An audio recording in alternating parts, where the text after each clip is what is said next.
Hello and welcome to FPL Have a Beer, where I invite you to have a beer with me and talk about FPL. Please like and subscribe if you enjoyed the video to help me get more great guests onto the podcast.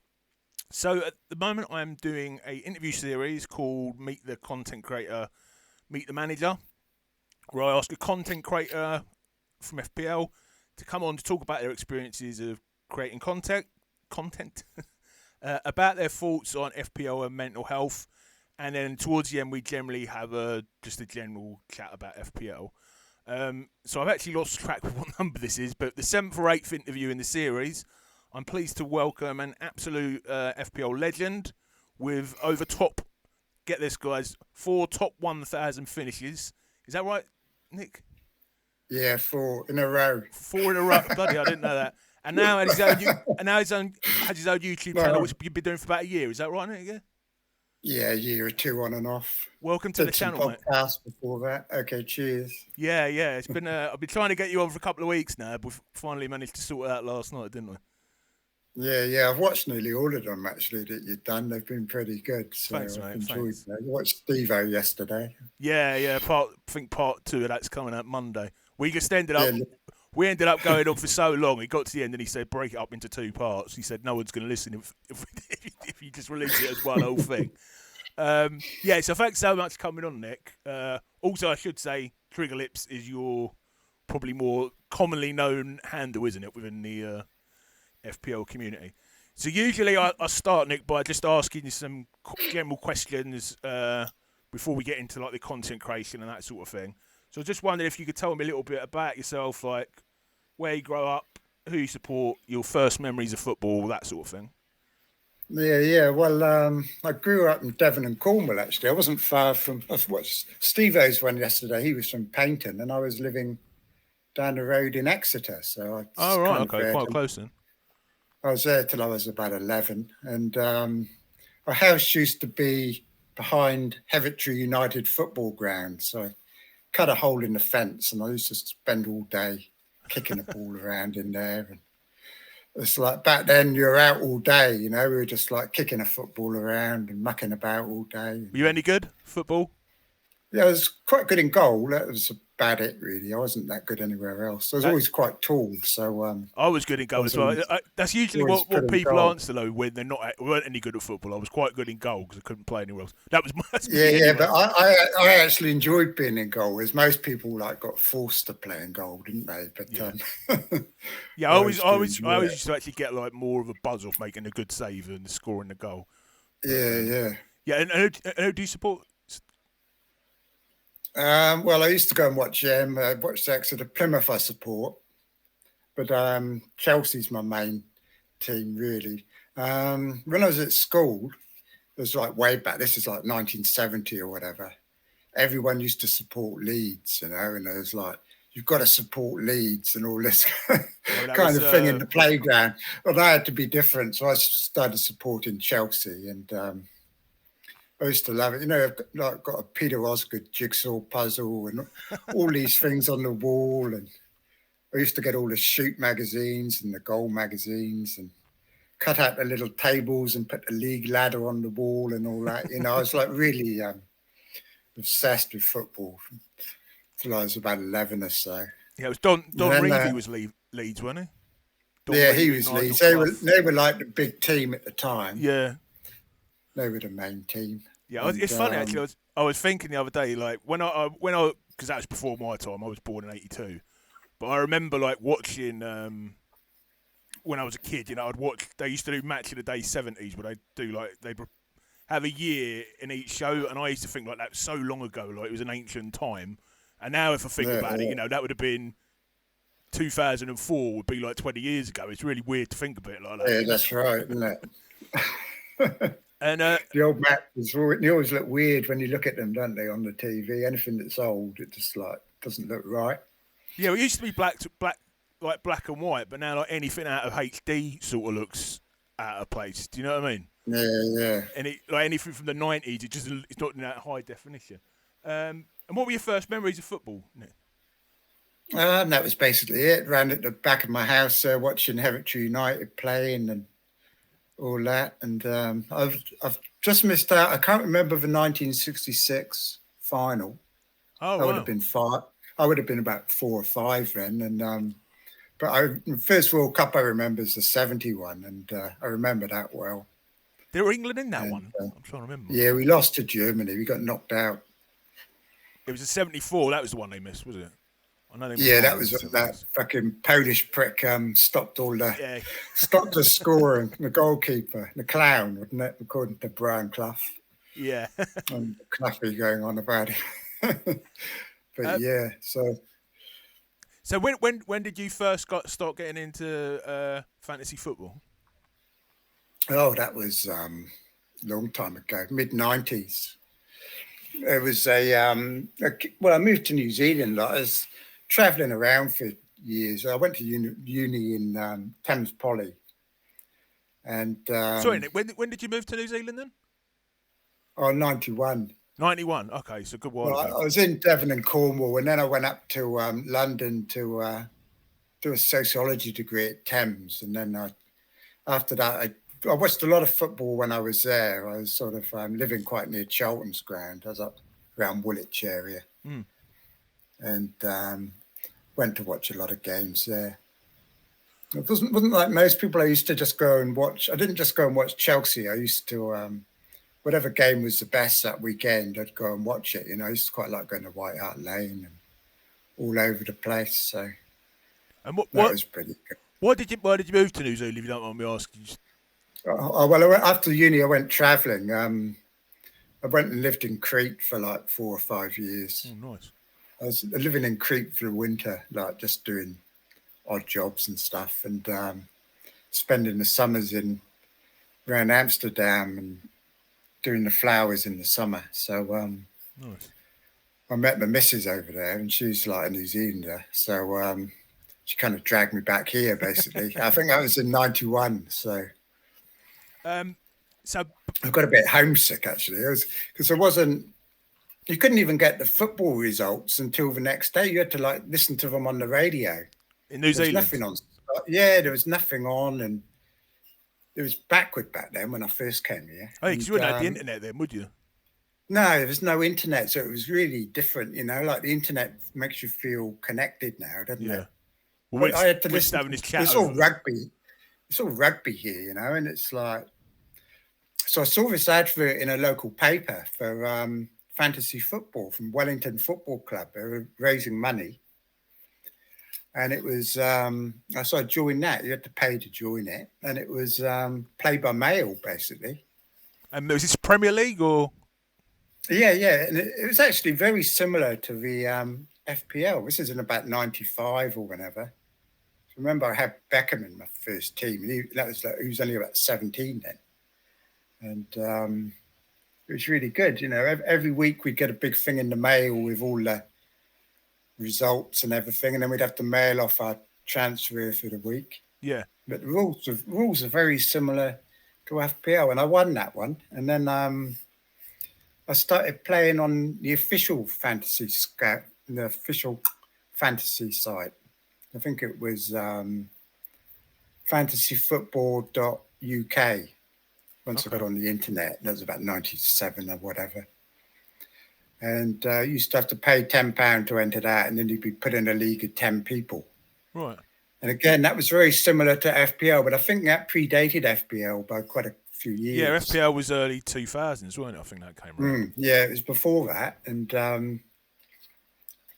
I did pretty well in that. And then I joined FPL. I think I joined halfway through a season. Not the best time. Which ended up being annoying because after that I started getting really good ranks, and I had that initial one on there. Oh right, yeah. Counting against me on the Hall of Fame thing that they do. Yeah. What was your rank in the first season? It would have been like 500,000 or something. I mean, there were only about 1 million in it then, so yeah. But it would pull your overall dragged it down. And then I think the second one was about 50,000, and then it was like 700, and then 300, I think, and then 35, and then 500. Yeah. So I suppose those, the early memories then would be that sort of like posting and playing then, that like old Yeah. school way of playing. I never actually signed up to it, but I remember they used to have a game. It was when I was a kid. It was about the same time in the mid-90s, and you like had your own football team, a bit like the Football Manager game, I guess. But it wasn't based in real life, and they mailed you every week, and you like made your transfers, said what training you were going to do, sent it back off again, and then you get the result back from the. I don't know how I don't know if they ran it on a computer or they just tossed a coin to decide who was going to win. I know I was wanted to sign up for it, but it was like $5 a week, and my mum wouldn't let me. They would give me the money to pay. Yeah. Okay, so we move on a bit to your content creation side of things. So you were mentioning before we started recording, you've got a string of different involvements in terms of content, in books and God knows what. So maybe you could just talk us through sort of how you got involved, etc. Yeah. Well, once I think I used to record my progress in a blog. I had a WordPress blog, and I used to just for my own benefit, really. And I used to like write myself a little article every week about what I was doing and put a picture on there and everything. When would this have been? And then this would have been about 2014, 2013, when I got my first top 1,000 finish. Okay. And people started following it, because I was doing quite well. And sorry, can I cut sec? So you're already in the Scout community. You've been playing for a long time at this.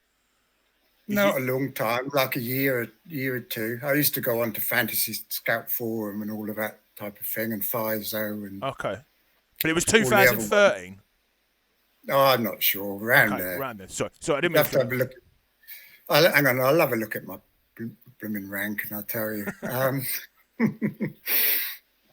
I can't quite remember. Let's have a look.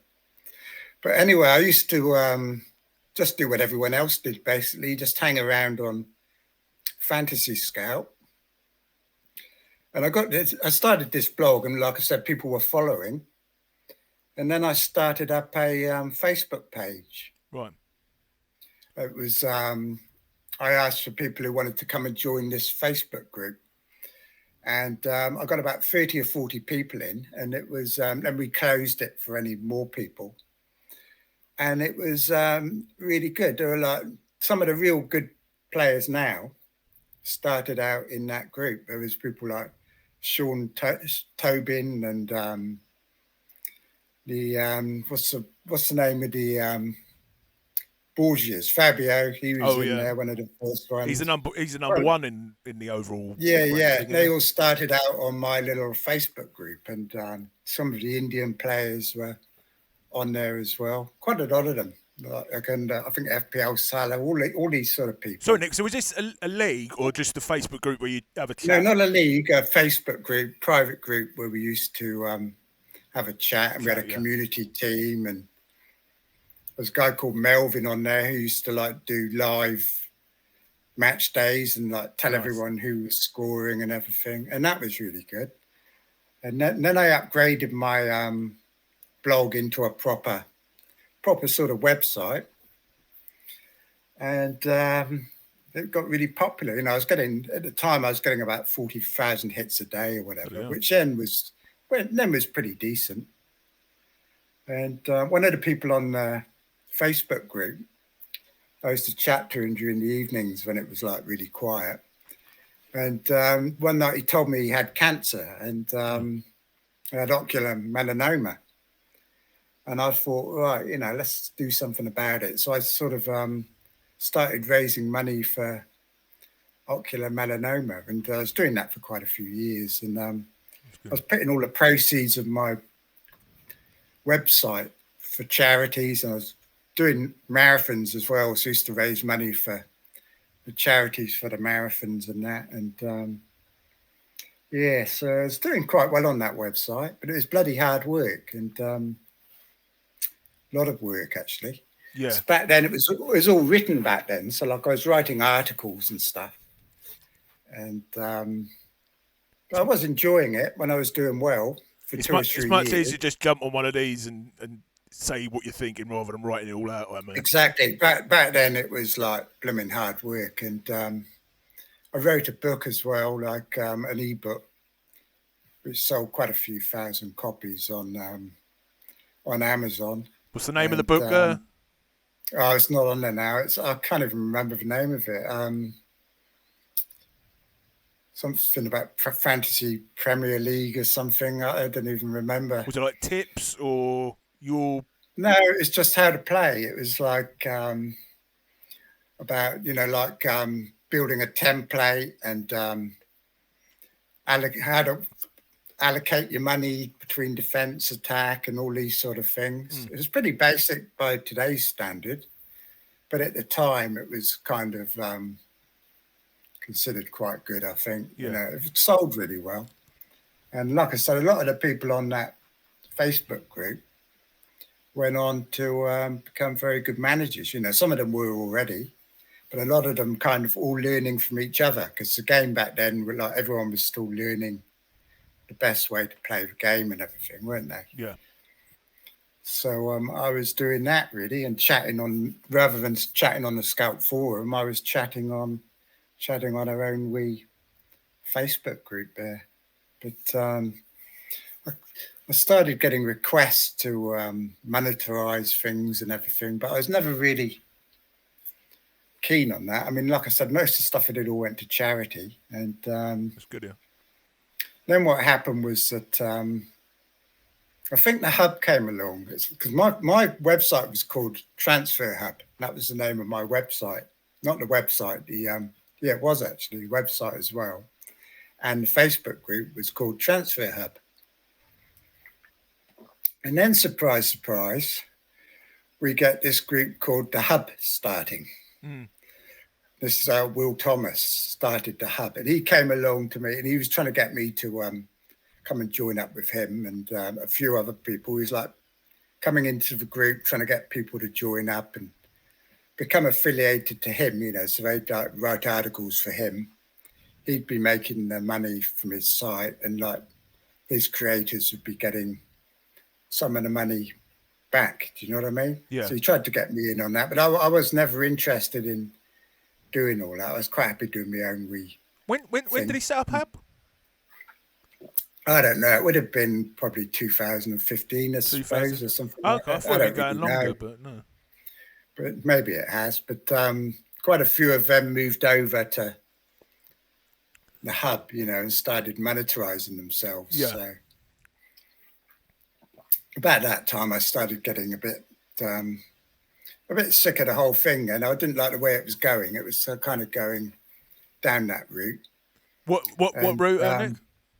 Down the sort of financial side of things, trying to make money out of other people. And I was giving advice to people, but as soon as I had a bad season, I think this would have been about, where would it have been? Let's have a look.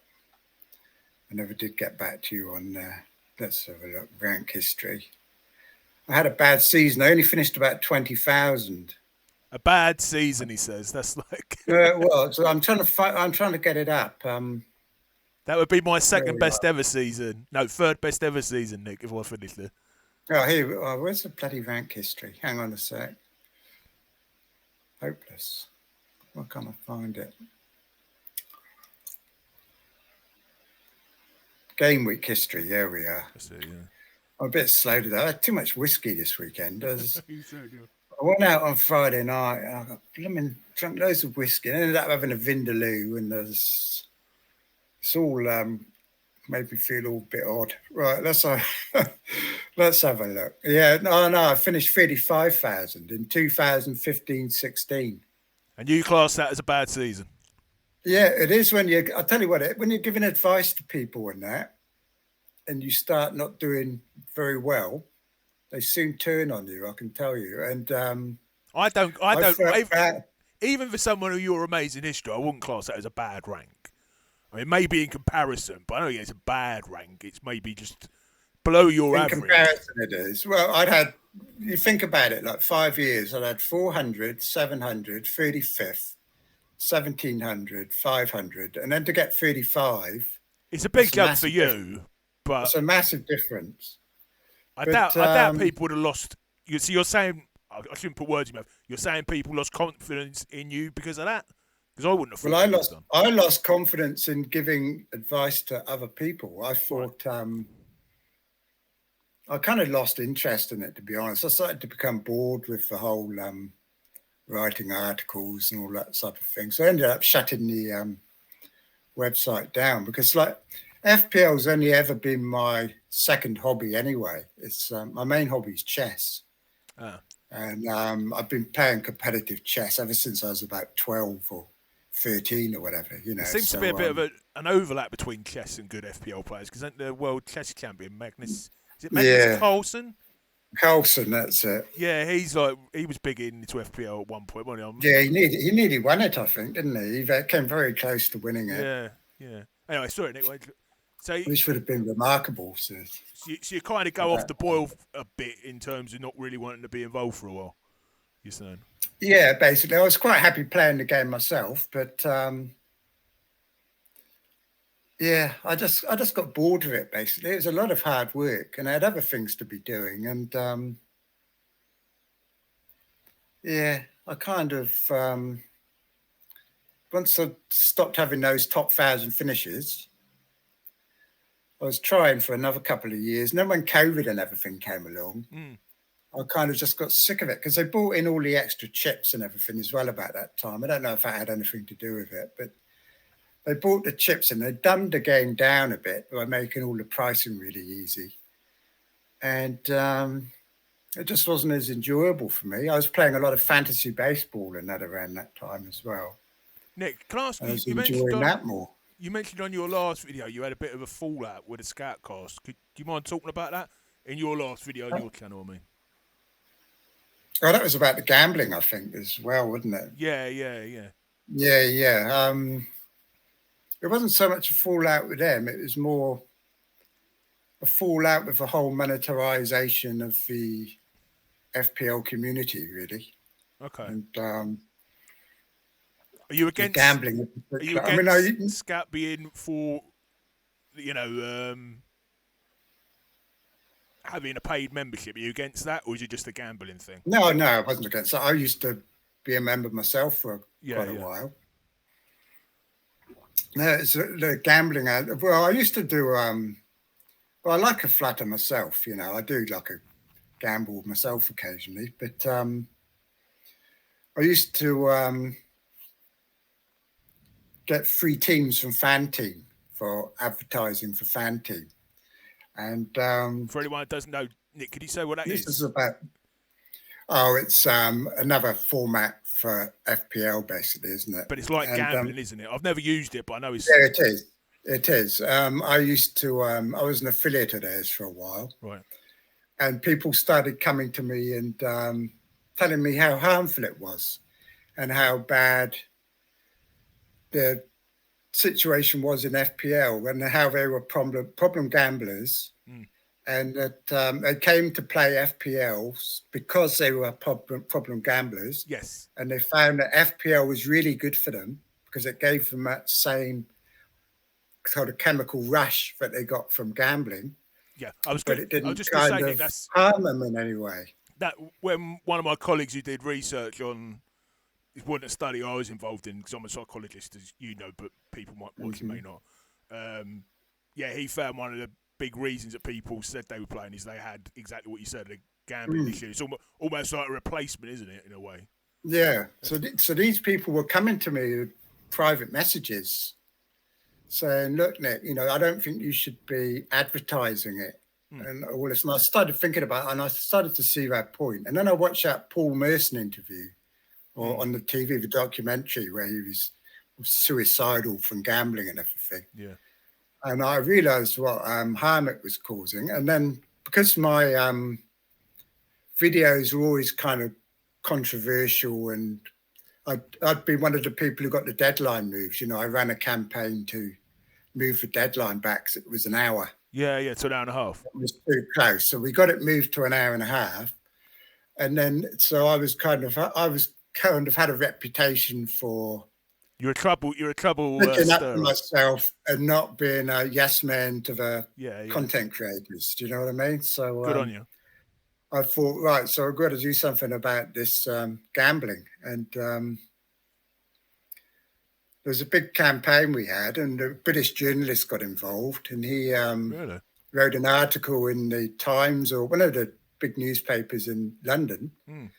And there was a big kerfuffle about it. And they even mentioned it in the House of Commons or the House of Lords or whatever. Really? About fantasy football and the, one of the MPs raised something about it, about the influence of fantasy football when gambling, because a lot of kids play fantasy football, don't they? I mean, I know kids that play fantasy football.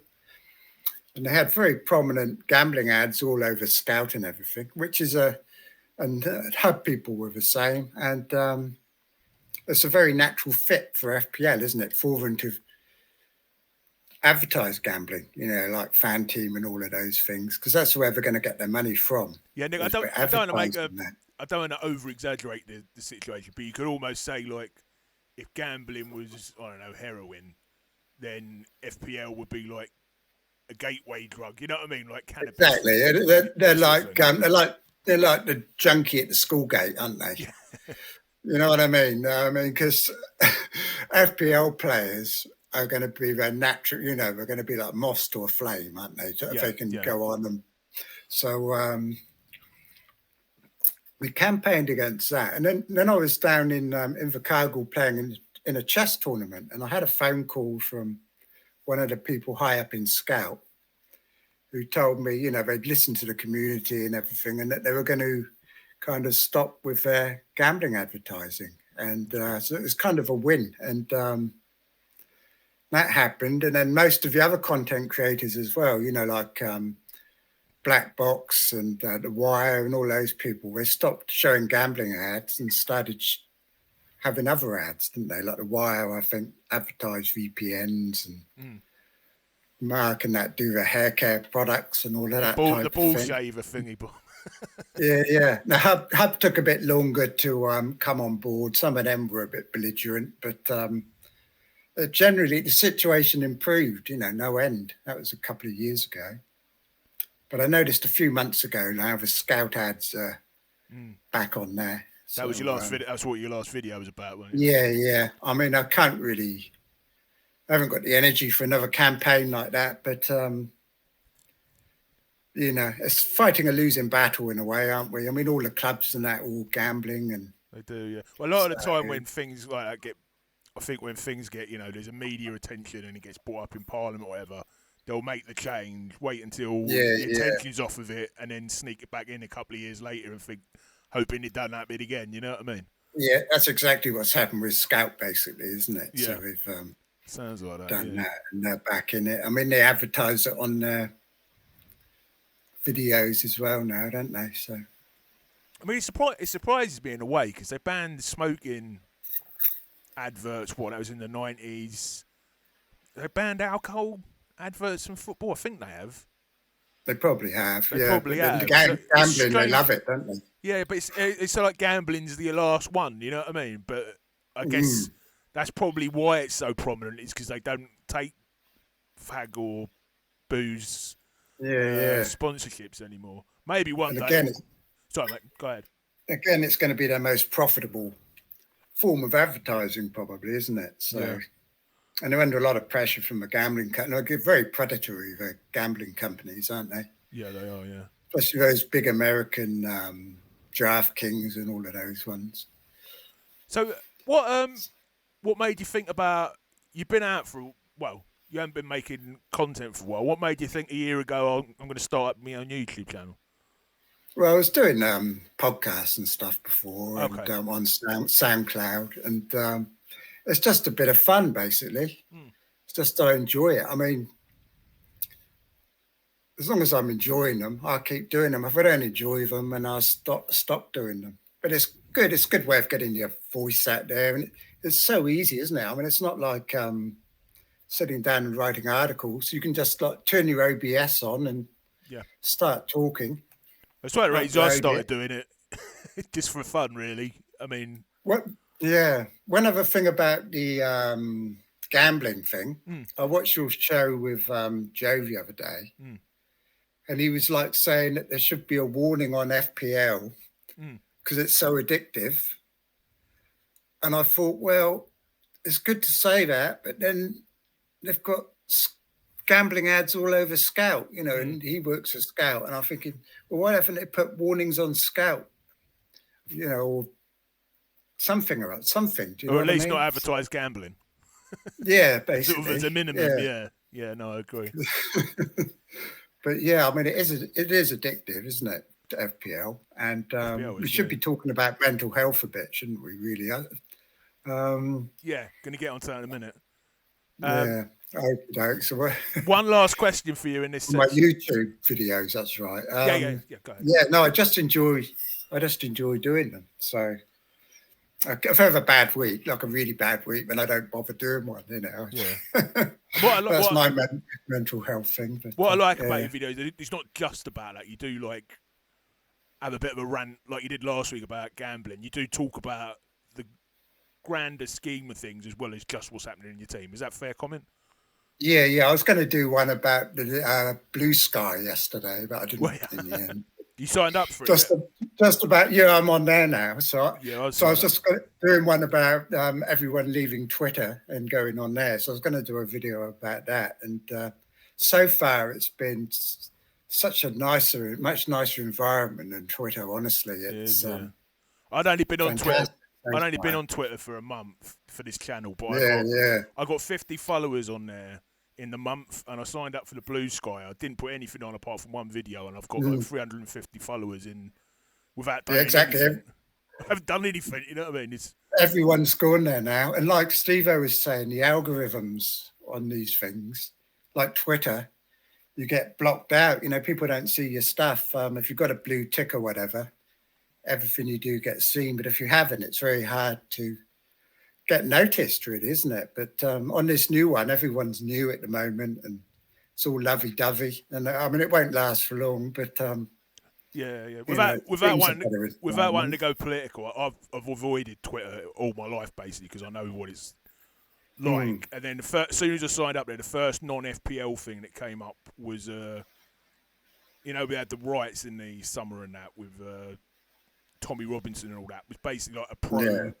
a pro right wing supporting Tommy Robinson sort of thing. And as soon as I saw that, Mm. I went, right, I'm not looking at anything on here that isn't FPL related. But anyway, It's hard to find. Yeah, it's hard to find the FPL stuff it on is, Twitter yeah, now. it is, yeah. You got to scroll through blooming fights and political stuff and all sorts. It's like, yeah, Yeah, so crazy. uh, I'm quite interested in the answer to this one. How did you come up with the name TriggerLips?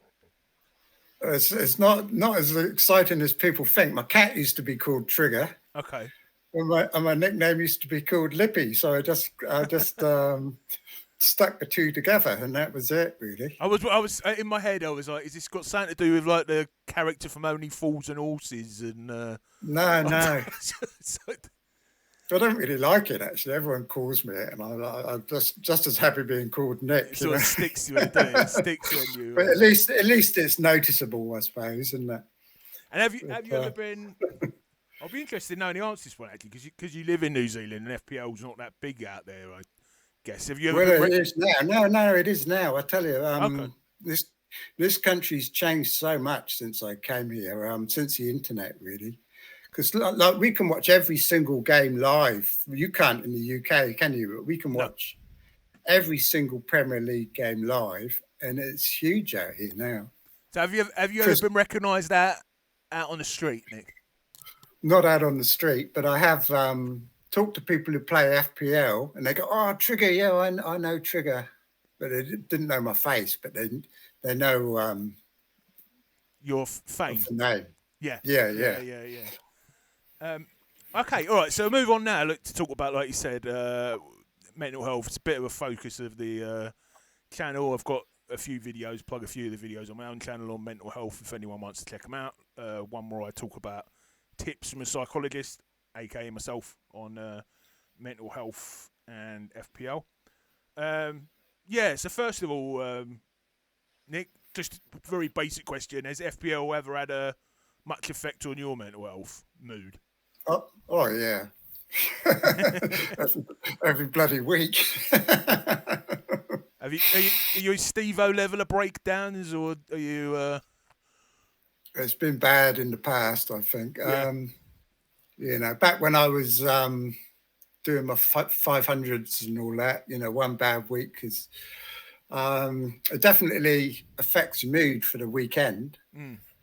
It doesn't so much with me now, but it used to, yeah, very much. I think it's worse being in New Zealand because the games are on in the middle of the night. So I'd be up all night watching them.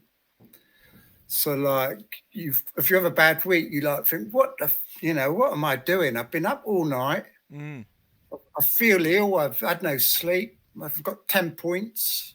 And it does affect your weekend, I mean, even just watching the games, though, to be fair, if I stay up and watch them all, I mean, what time affects you your weekend. To? Well, I normally go to bed about 8 o'clock in the evening when the matches are on. And then I'll wake up at like 2 o'clock, 2 a.m. when the games start.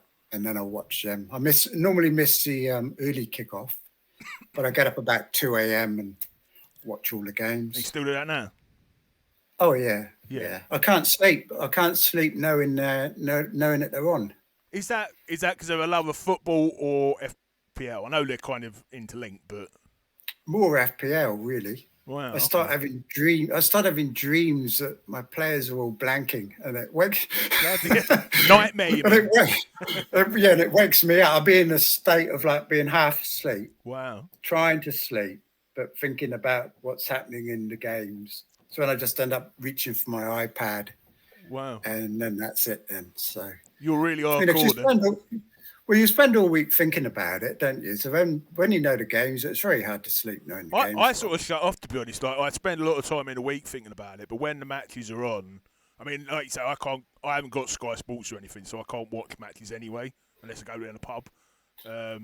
I'll put BBC Sport on, or I'll have the radio, and if I'm doing nothing else, but otherwise I pretty much won't. I'll just check it out at the end of the night, you know what I mean? No, I can't do that. I tried last week because now the clocks had changed, you're on later. So like the Man City, I think it was the Liverpool game, didn't start till about 8 o'clock in the morning our time. And I was out playing golf, so I was like trying not to look at the phone or anything. But I was still thinking about it the whole time, worrying about the Salah and Haaland and no, I can't get it out of my head. So did it affect your mental health more when you finished in that? You said that season that you defined as a bad season. I wouldn't define it as a bad season of 35,000. Did that have an effect? It only really had an effect on my desire to write about FPL and stuff. I wouldn't say it affected my mental health as such. I mean, I know people who've got quite close to people who've got kind of proper mental health issues. And it's a bit like, it's not real mental health. Do you know what I mean? It's like annoying and it's comparative. It affects your mood. It affects your mood. Yeah. But not, it doesn't really affect my mental health as such. No. I mean, when we met... Sorry. I suppose mood is mental health, isn't it? But it is, yeah. I think when we write the papers about it as well, we're very clear to say, we say how much is fantasy football affected. For example, when we measure anxiety, we're not measuring how much FPL affects someone's overall level of anxiety. Is how much does FPL cause them to feel anxious? Do you know what I mean? Like the effects of mental health, as opposed to it's not going to make anyone hopefully be sent to a psychiatric unit or anything like that, but if it's pissing someone off, if it's me, someone's going, and this has happened to me when I was early on playing on, if I had a really bad game week, I would go around in a foul mood that weekend. And I mean, it can affect other people, can it? It can affect other people. Like if I get in a bad mood, I'm more likely to be grumpy with the missus or whatever, probably, and all that type of thing. So, but I try not to be, but it doesn't affect me that much now. What I do now, because like I said, chess has always been my main focus. And I think that helps because losing in chess is even worse for me. When in a proper over the board match, it's when you've got rating points and that. So you kind of learn to deal with losing. And I can always stick my head in chess and play chess and not think about anything else. So if I have a bad week at FPL, I just go and play chess all week and get into that. And like I don't do a video usually if I've had a really bad week. So basically, you just got to try and forget about FPL for the week, I think. Just a question that's just popped up in my head, Nick. Do you think the playing chess has helped you as an FPL, as a strategic perspective from an FPL point of view? Yeah, I think it probably has in a way. Just planning and all that type of thing. It's similar. Chess, you're moving like you think like 7 moves, 8 moves ahead, aren't you? Which I guess would help with FPL, like thinking, this man we're a game weeks away, and you're keeping all the variables in your mind, sort of thing. Yeah, kind of, I guess. Well, I don't think too far ahead. That's more the analytic type people, I think. Okay. Are the ones that do all that, aren't they? More. It's hard to quantify whether it's helped or not, really, I guess, isn't it? I think trading, because I do quite a bit of stock market trading and stuff, and I think that helped my FPL a lot in those days. Just juggling the finances of FPL. So I was always really big on building up lots of team value and that type of thing. Yeah, yes. Rather than planning like 8 weeks ahead what I'm going to do. And people like FPL General and more do that. The patient managers would like plot their moves from like 7 or 8 moves ahead and then not change.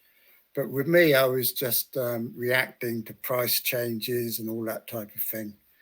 And I think my trading helped me there. I saw FPL was a bit like a trading game. You're basically buying at the right time and selling at the right time. It's all about buying and selling, isn't it, FPL, Nick, in a way? Do you know that there's I don't know, it's a game, there's something where there's some sort of app thing.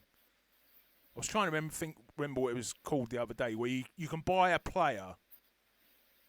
Is that Serrano or something? It might be. Like you can buy, say, Kylian Mbappe's in shit form, you buy him for a certain amount, and then all of a sudden he goes on a run and his money, you could sell him for a higher amount, basically, but it is real money. Have you ever done that? No, I haven't done that. I think there was one that shut down, wasn't there? There's one that used to be around and it shut down and people lost money. I can't remember what it was called. I'll have to look it up. I'll be interested to look at those because they kind of are. It's not FPL, but you are kind of like. It's another sort of betting, really, isn't it? Because you are betting. Yeah, it's another sort of gambling again, isn't it? Yeah, it is. But everything is. I mean, stock market's the same, and if you're trading, it's kind of a form of gambling. Yeah. But hopefully with a positive outcome rather than having the odds stacked against you. So Nick, say someone is struggling with their mental health, who's watching this season. What advice would you give to them in order to, not struggle? Struggling because of FPL. Struggling because of FPL. Just take a break. Just do other things, basically. It's not that important. And just start looking at your team at the weekend. Keep off Twitter. And so that's half of it. I think that's the main reason. And Blue Sky. People struggle. Yeah, I think that's why people struggle. It's not the fact they've had a bad week. It's because they go on to social media and they're immediately faced with looking at people's teams that have done much better than them. And comparatively, they're comparing themselves with these other people, and it's making them depressed because they've got good scores and you've got a bad score. Just steer clear of it for the week, I think. Because until game week 38, I mean, there's no point counting until then because ranks can change so quickly, especially in a season like this. That I think last year I was 2.5 or 3 million at Christmas. There was only about 16 game weeks to go, and I was like 1.5, 2 million, and I still finished at 80k. So you don't have to. I was that's what FPL I was 5 million is. just a couple of weeks ago, and now I'm betting like 1 million. It was like stupid. Yeah, exactly. At this stage of the season, you've got to remember too, everyone's been using all their chips, and you can't count it till it's done. I mean, I've still got my triple captain. Other people have used theirs. So it's not worth worrying about. You've got to get used to the variance, basically. Yeah. Because there's going to be a lot of it. I mean, like you said, everyone this season will have had a really terrible game week at some stage, aren't they? Nearly everybody. Well, I remember hearing something from, I think it might have been Lego Mane, I can't remember, it's a couple of seasons ago, that there's only like 2 million usual active, people still playing properly, at least 2 years ago by the end of the season. So basically, just by continuing to play, you're going to beat, 80% of the game. In theory, if you're playing at least half decently, you're still going to beat. You're going to be in the top million just in the fact you're still playing. You know what I mean? Yeah, I always measure myself by top 1% because I think that helps your mental health as well. If I say to myself, 600k, which you own now, it sounds terrible. But if you instead of saying that, if you say you're in the top 6%. It sounds a lot better than saying you're at 600k. So I think anything in the top 1% is good, So that's my initial target normally, is to get in the top 1%. Top 100,000, which is now, basically, isn't it? Yeah, it's 100,000 now. I mean, back when I was started, that was more like 10k was considered to be like the benchmark, wasn't it? Yeah. Whereas now it's 100k really. So you've just got to get used to that fact that the benchmark has changed, because people don't adjust. They don't realise that they think they're like me when I got my 35k, aren't they? Yeah. They think they see 100k as being bad, but it's not. It's so many people playing it. It's top 1%. Yeah. I also made a video on my channel, Nick. I don't know if you've seen it, called "What's a Good." What's a good overall rank, and does it really matter? And I kind of made the argument in that it depends on how good a player you are. I'd say if someone is finished 1 million in their first 3 years in the game, and then they finish 500,000, that's a bloody good rank for that person. You know what I mean? Yeah, it is. Even if for yourself certainly, and to me to an extent, we wouldn't class it as that. For that person, that's a great rank. If they won their mini league or something as well. Yeah, that's another thing. I think people should concentrate on their mini leagues more. Because if you concentrate on their overall, you're never going to win that. So you can't start beating yourself up because you're not winning the overall. But if you put yourself in a nice little mini league, are you in any mini leagues you give a shit about? Yeah, my work one I like. I've got a couple of work ones. If you were in my work one, I wouldn't bother entering because I'm never going to win. Well, I haven't done that well the last few years, but I bet you still won the work one, though. I don't think I did, actually. Oh, really?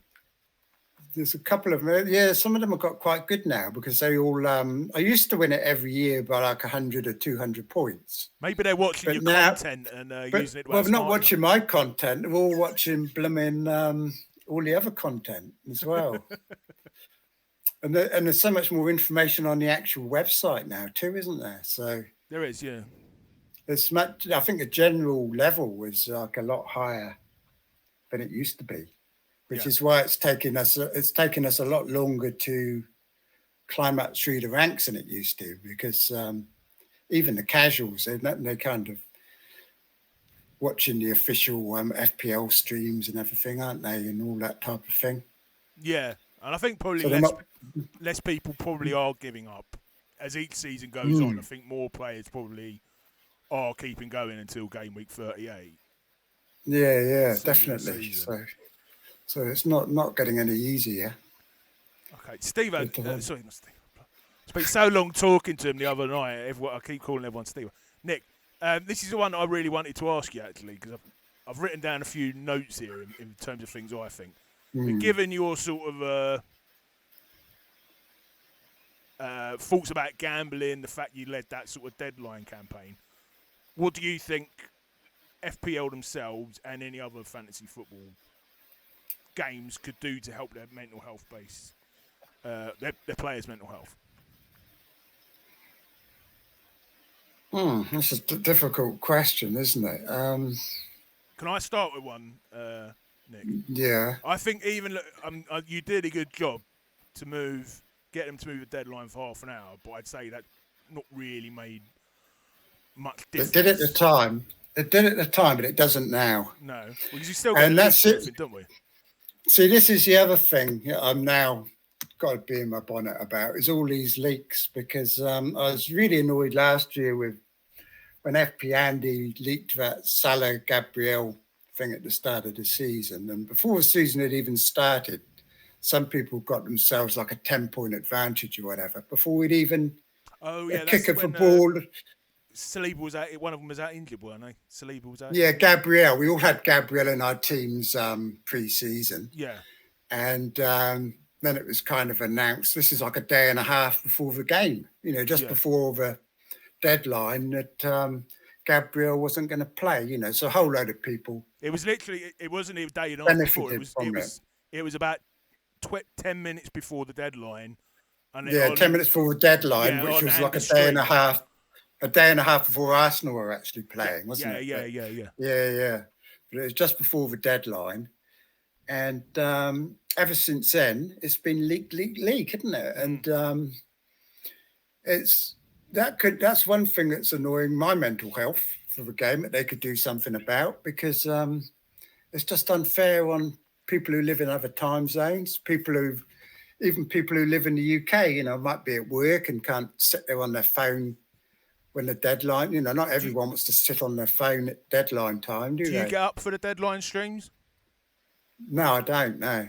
So I get up to watch a game, but by then the deadline's an hour and a half past, isn't it? Yeah, it's difficult. I imagine it's difficult enough for you to just get up to watch the games, let alone the deadlines. Yeah. So I don't get any advantage from any of those leaks or anything. I never did. And what do you reckon? What do you reckon they should do instead? I reckon they should bring it up until.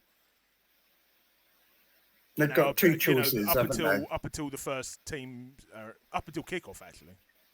No, there's two choices. They can either move it to the deadline, or they can move it way back to like Friday or whatever, like a day before. But even that causes issues as well with some people. So. Well, they're going to have to they're going to have to go to the deadline, I think. But even that's annoying. Then there's just going to be more and more, people trying to spy on training sessions and is he training or is he on the team bus? I think if they moved it back to 24 hours, that's just going to get even worse. You know what I mean? The trouble with the deadline is that people that live in other time zones are going to be even more of a disadvantage, because everything is going to be known. I mean, literally everything will be known by the people that are up at that time. So you can just make your transfer 5 minutes before, you know exactly who's playing, who's not playing, whereas the people that are asleep don't know any of that. So they're going to be even a more disadvantage. So you're going to have the choice of you either give up trying to play competitively, or you have to be up. Well, basically, there's no real other choice. This, Nick, if someone at the minute, you've seen the video, I think, where I said that, people like yourself not yourself, but some people getting up in the middle of the night for the deadline stream, at least instead of getting up and listening to Andy or whoever's deadline stream for an hour and a half for a leak, at least they can just wake up, look at the team sheet, make their transfer and go back to sleep. Well, I can't get back to sleep. I mean, some people might. You know what I mean? Though. It would make it easier. But yeah, I mean, for people like me, it would be all right, because I would get up because I'm dedicated to the game. Yeah. But for the casuals and that, it would be a disaster. For the casuals in my work mini league in New Zealand, I'd be winning that mini league again every year, like I used to, because that would give me such an advantage knowing all the team sheets. Although I suppose we wouldn't, would we? Because most weeks there's an early kickoff game. Yeah. So it would really only be that game. But we'd probably get more leaks for the 3 p.m. Yeah, that's the other thing. And then you'd have them all leaking the blooming 3 p.m. games, wouldn't you? Yeah, that's true. So really, I think they should probably just leave it where it is. And I mean, I guess you could move it back another half hour or something, but Yeah, maybe where it is the best. It's one of them things. The more you think about it, you think you got a conclusion, something to be better, and then you see Yeah. something wrong with that, and then you go you go back again. Yeah, whatever you do, there's going to be people missing out. So maybe they should just leave it where it is. Would What's your another half hour make any difference? I don't know if it would. Probably not, but who Hmm. knows? What are your opinions on? I was thinking of making a video on this in a couple of days on price changes in terms of things they could change. I hate That's them. another thing. That's another thing. They could make it a much more transparent and put it in house, Yeah, so that the percentages are shown on the actual website. I think we You should do a know, campaign for this, Nick. Personally, if we're gonna do yeah, another one, this is the one I'd do. that sounds like a good one This is because the one that pisses me off the most, to be honest. then it would take away the independent ones that are doing the price changes, and it's all like shady. It comes across as being, you get people saying that things are being manipulated, don't you? Like Solanke's price not going up when it should have done, others going up when they're on a low percentage chance of going up. So if FPL did it, it would make it all very transparent. Everyone would know exactly when players are going to change in price. And then everyone would have a chance to buy. Because this is another area where we've got an unfair advantage over a lot of casuals that don't know much about these sort of things. But if it was all on the site, it would be better, I think. Yeah. You'd know exactly how long you had to act. Well, and the other thing they could do is completely change. They could completely overhaul the price changes so that they're not based on the amount of people that buy and selling them. Because at the moment, you kind of feel forced to buy players because their prices are going to go up or down just because of idiots that are like making irrational transfers on a Saturday night. Yeah. And it's affecting the prices. Yeah. I mean, I play the rugby league one in Australia, and their price changes are all based on performances. If a player does well at the weekend, that's a good idea. What happens is while the games are on, you can't make transfers in that one. Like you're locked out of making transfers once the game week starts. And then the game week reopens. It reopens with the new prices. That's a really good idea, yeah. So then you come back, then it's open again. So you can't make any transfers while the games are on.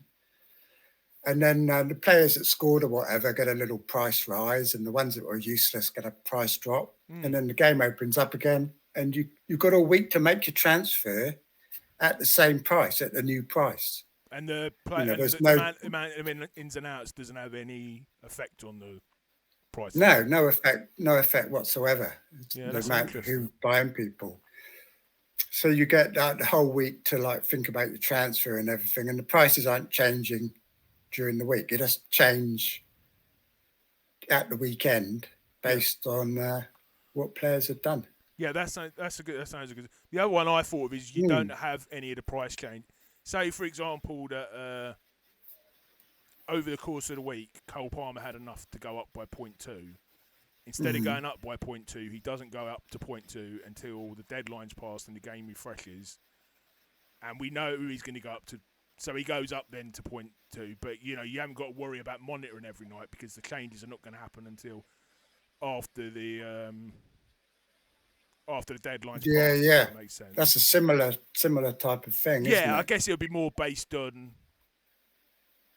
player ins and outs. I think either of those would be a 10 times better solution than the way it is now. Anyway. Yeah, it's the uncertainty of it now is what I don't like. Yeah.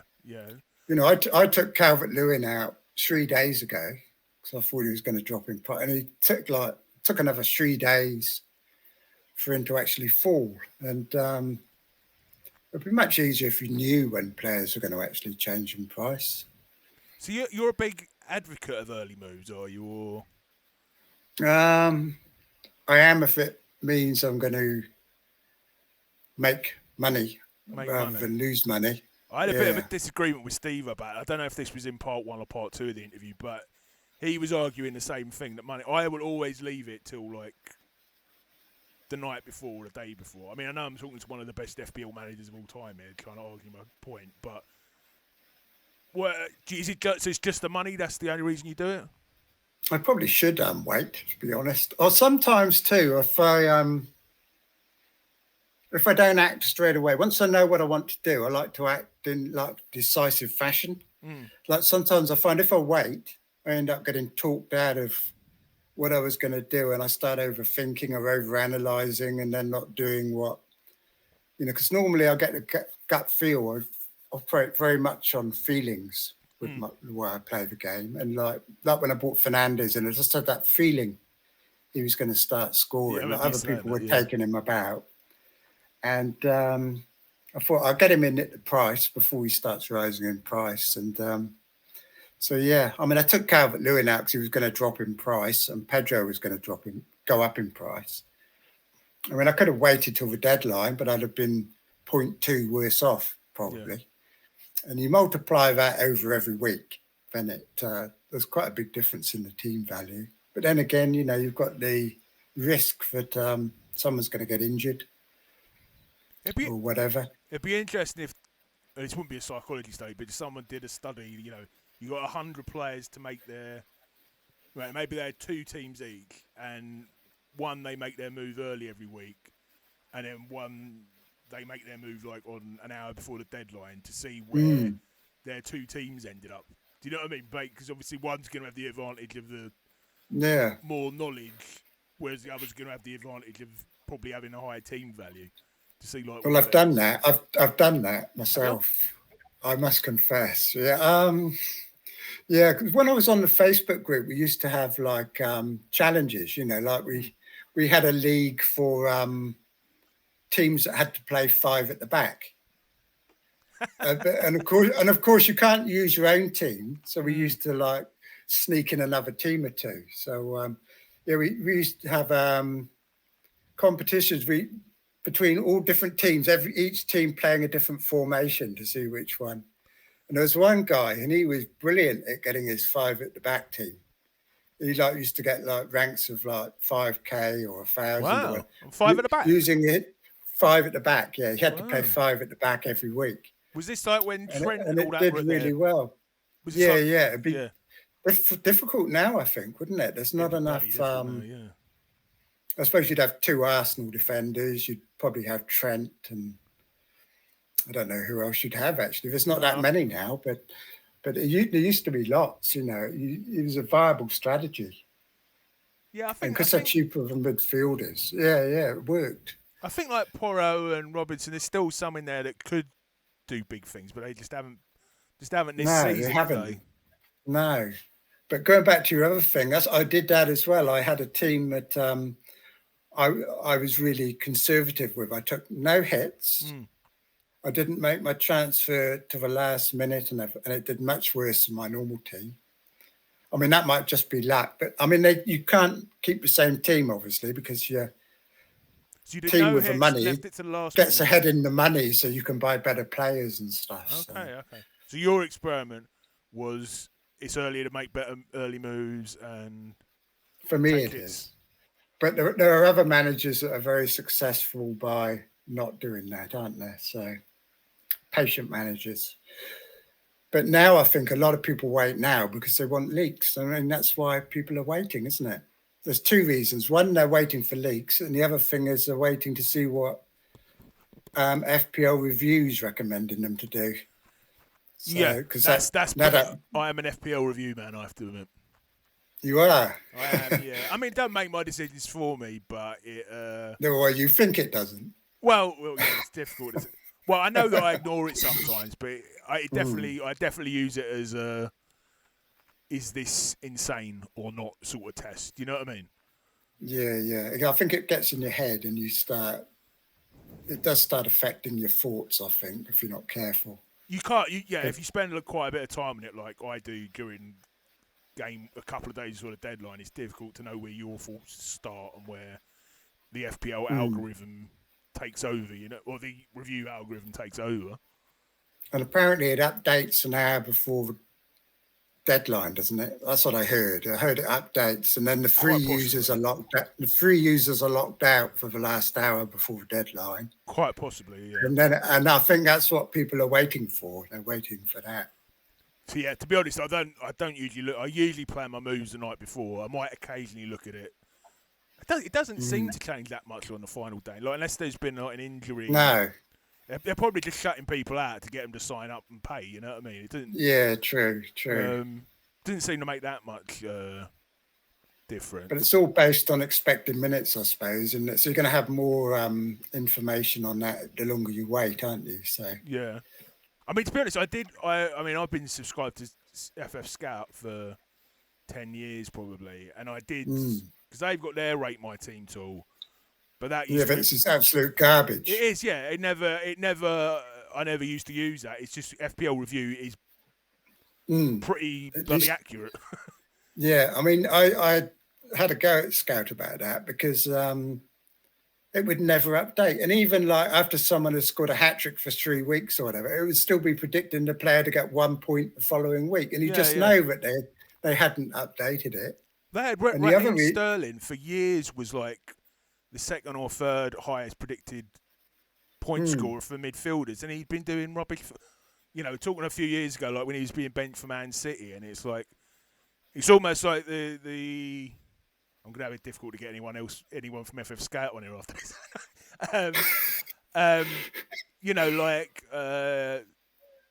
It's just there's so much weight, it seems, put on past seasons' data on that algorithm compared to what's going on in the I think that's because they don't update it. They don't update it very often. We didn't when I was on there, and the whole members area I got fed up with because they're always like advertising this new members area that never seems to arrive. And after last year, I just thought, well, I'm not getting anything out of it anymore, so I just stopped subscribing. Yeah, and I'm having a decent start, and I haven't missed any of it. It's plus with that gambling thing, I thought, well, I'm not going to give them money, so yeah. The only reason I still subscribe, I do like all the. Try and get back in their good books and get so they still come on. I do, but honestly, I do like doing like the when you get the heat maps, the player comparison, and they're good to look at, aren't they? Sorry, yeah, good to look at. So good to look at. I used to joggle around with ordering them by the goals, shots in the box and all that sort of thing. I used to look at those and do a few player comparisons. Yeah, it's got some good things. But overall, I thought, if I'm going to be doing this gambling ad stuff, I'm not going to have anything to do with them, basically. So fair enough, yeah. I just use FPL Team now, I think it's called, isn't it? Which is I've not used it. It's really popular, isn't it? Just a tool to where you can see what your team looks like for next week and the week after. Same like review, except it doesn't give you all the predicted opinions points on which ones are the best. Yeah. It doesn't like tell you to buy. Who's the darling on there at the moment on FPL review? I've not really looked at it because we're in an international break. It always used to be Pedro, didn't it? At the start of the season, it was Pedro and Fernandez. Fernandez and Eze were. Eze, that was the one. They were in my team. He was in my team until. That's why he was in your team. He was, yeah. And Fernandez left. I took him out to get Salah in, and then I wildcarded the week later. And he was straight back in again because Review was still in the top 5 midfielders in the But you can't laugh now, Nick. Not after you brought him in and all of a sudden he's... but see, I brought him in when they were even giving up on him. It's true. And I've probably lost about 0.3 million on him or something. That's partly why I bought him, because I was so satisfying to buy a player before his points. After him blanking for 8 weeks or 9 weeks in a row, I thought he's got to start scoring soon. So I was just so keen to bring him in to for that reward. Nick, so I was going to ask. I guess we kind of already talked about your rank history a bit, but do you know where you are in that? So if anyone doesn't know, there's a thing, I think it is actually on Fantasy Football Scout, where the Hall of Fame of managers, where it basically rates all-time Oh great God. managers. Is it based on? It's based on like the last 7 seasons or something, isn't it? Something like that. Yeah, I've fallen right off. I wouldn't even know. I'd be in the thousands now. Thousands. Really? Yeah. I mean, let's have a look at. There was one season I gave up after COVID. What you go up there? I've finished 1,777,000. Why did you give up That that was. season? I just got sick of the whole thing. Everyone had the same team. I knew I wasn't going to get a good rank, so I just stopped playing after about game week 30. Okay. I was thinking of giving up the whole thing. It was like, it started around COVID time. I started getting very disillusioned with it. It was like the pricing was just pathetic. Everybody could fit whoever they wanted in their teams. It was so easy for everybody to play that it was like became kind of random. And that season with the empty stadiums, I completely lost interest in the whole thing. And there was a couple of years where I was thinking, I can't be bothered with FPL. And I was playing fan team and I was concentrating on that. And I just thought I couldn't be bothered with it, really. So, yeah. But now I've got my interest back again. This season is looking really good. The way they've set the pricing up, it's made all the difference. And the new rule with the transfer, even though I haven't even used it yet, it's quite funny because normally in a season I've got 2 transfers and don't know what to do with them. But this season I haven't even had a chance to save up any free transfers. There's been a lot of injuries and things. Yeah, I've had all that. And plus the need to keep swapping between big hitters and that. It's not a season to be patient, I think. You've got to be really proactive and jump on people. So I've got up to 3 free transfers twice. You've done well. Well, yeah, but I'm only 1 million in the world. I've been taking hits like nobody's business. Where are you? Where are you this season? 600k at the moment, I think. But I've been bouncing around. Most people are around there. I had 1 week. Where is it here? I had 1 week where I used my wild card in game week 4, I think it was. And my game week rank was like 10 million. And I got 25 points on my wild card. 25 points. And I dropped from like 500k to about 2 million. Wow. And it was an absolute disaster. You know, I've had 2 really bad weeks like that. And then this week I was 158,000 in the world. And I had one where I was 190,000. So I've had a couple of really good weeks. That's Fernandez, my hero. It's just so volatile. Yeah, it was Palmer, I think, in 1 week when I was on him for his 4 goals. So were you on him for that? I wasn't. I remember so that last game. That was like the last game of the game week, and it pissed me off so much when he got that. Yeah, I was on him for that one. And didn't he have a really big one earlier in the season? We had like 3 assists and a goal. Yeah, he's had a couple. Yeah.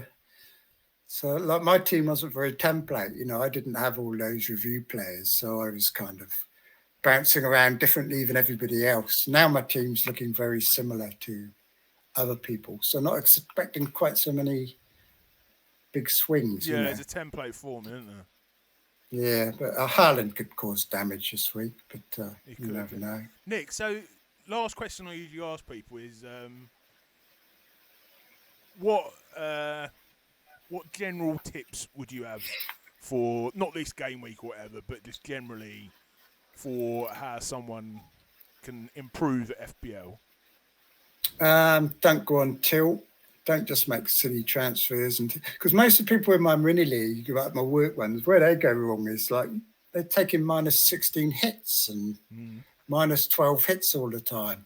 They're always focusing on the next game week and like wanting to maximize their points, you know. So they're like taking out 3 or 4 players that have got good fixtures.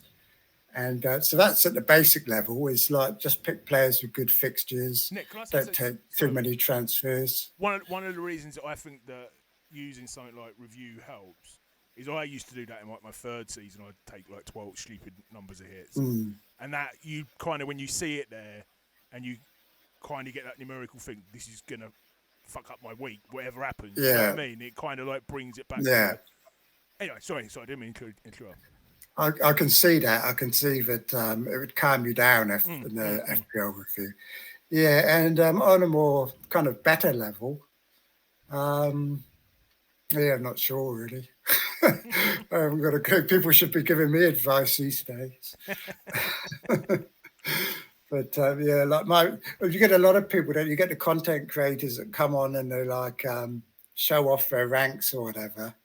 But like most of them are from like the same time I was getting my good ranks, and like it's the game's changed a bit, I think, hasn't it? You've got people like who's that one who does really well? FPL Harry, does really well every year now, and he's got a good so rank, they're the kind of people you should be following. Not listening to people like me. Who are the content creators you really like? I mean, the ones you would watch if you watch them.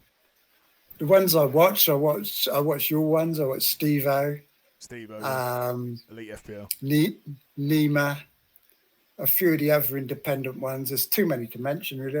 What did I watch the other day? I watched Planet FPL this week. That was quite a good one. They're quite relaxing. So, is Sud still doing any of them? Planet FPL? Yeah, he was on the one I watched. It was him and James on there. Because he moved to Portugal or something, didn't he? And I thought that was going to be the end of it. I don't know. He moved to Portugal and there was like a big goodbye thing at the end of last season or some point. And I thought, oh, well, and then there was another guy on there. And I thought, okay, well, that's the end of them two then. And then he's back on it. So, I mean, obviously, like, in Portugal, he can do it. Anyway, sorry, I didn't mean... Yeah, so I watch it. They're very good for eye test managers, I think. They don't bombard you with stats and everything, but they go into really good detail about actual matches and what's happened and all that type of thing. So I like them. And also they do like stuff that's not FPL. I quite like that as well. And I watch Black Box as well, just for the entertainment value, and that's about it really. Yeah, there's a few others. It depends. I'll be sitting at home bored and I just scroll through YouTube and see what's on, and just look at them sometimes. If I've had a good week, I'll be consuming quite a bit of FPL content normally. Yeah. Do you take the advice on board, or you just... Oh, no, I don't listen to them. My eyes glaze over when the stats tables and that come out, and I prefer it just for the ones that are entertaining. Do you know what I mean? Yeah. Like I watch Black Box because of that dynamic between Mark and Az. Really. Yeah, very good. That's it. Once the stat tables and that come on, I'm off usually. And Elite FPL, very entertaining, aren't they? And yeah, he's entertaining. Jason and Steve-O. Those sort of ones are the ones I like. That's why I try and make my own ones entertaining. Keep them short. They are, yeah. I just want to go on for like 10 or 15 minutes because otherwise people are going to get bored of it. And I'd rather do a short one where they watch all of it than a long one where people drift away after 5 minutes. Yeah, sure. But yeah, so that's basically it. Nick, but, anything else you wanted to say before we wrap it up? No, I don't think that's about it. I think I'm desperate to go to the loo, so it's a good time. So I've had 2 beers since we've been talking. I'm sitting here, I'm crossing my legs. And Nick, thank you so much for coming on, mate. It's been an absolute pleasure. Cheers, that's been good. Thanks to the viewers. Been dying to come on this one. Cheers. Thanks for watching. Please like and subscribe to help me support the channel and help me get more fantastic guests like Nick TriggerLips on. And I'll see you in the next one.